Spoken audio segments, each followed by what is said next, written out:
ক্যামেলটা যেটা কালেক্ট করি ওইটাও অথেন্টিক সোর্স থেকে আনি, এবং এটা জাস্টিফাই করে কয়েকবার ভেরিফাই করে আনা হয়েছে। এই মাঝখানে কিন্তু আমি একবার বন্ধ করে দিয়েছিলাম ক্যামেলটা, কারণ হচ্ছে অথেন্টিক ক্যামেল পাইনি, যে কারণে আমি বন্ধ রাখছি। তো এখন আবার শুরু করেছি, ওই সোর্সটা আমরা পেয়েছি, যে কারণে আপনারা আমাদের এখানে পেয়ে যাচ্ছেন পিৎজা, বার্গার এবং সাবওয়ে স্যান্ডউইচ। আমরা হচ্ছে পিৎজার ভেরিয়েশন আমাদের এখানে 3টা আছে।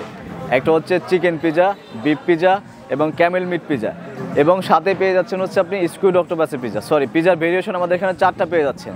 এখানে চিকেন পিৎজা থাকছে, বিফ পিৎজা থাকছে, ক্যামেল মিট যেটাকে আমরা বলি উটের মাংসের পিৎজা, এবং সি ফুড পিৎজা। এর মধ্যে পাচ্ছেন স্কুইড অক্টোপাস এবং টুনা ফিশের পিৎজা। এই 4টা ভেরিয়েশনের পিৎজা পাচ্ছেন।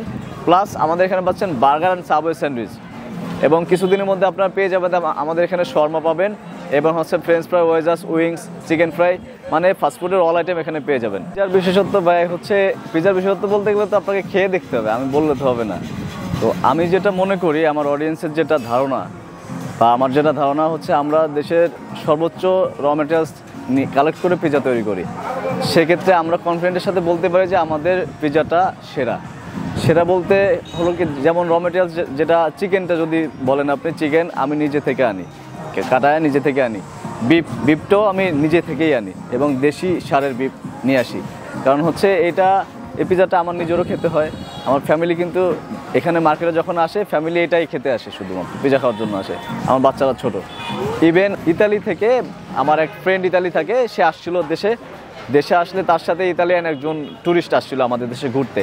তো আমারও ফ্রেন্ড এখানে তাকে নিয়ে আসছিলো পিৎজা খাওয়াইতে। সে আমাকে কথা জিজ্ঞেস করলো যে তোমরা যে পিৎজা বানাও আসলে এগুলো পিৎজা হয় না। আমি বললাম যে আমরা তো এইগুলোই বানাই, এগুলোই ভালো চলে। তো উনি বললো যে আমি ইতালিয়ান কিছু রেসিপি তোমাকে দিতে পারি, তুমি এটা অ্যাপ্লাই করে দেখতে পারো।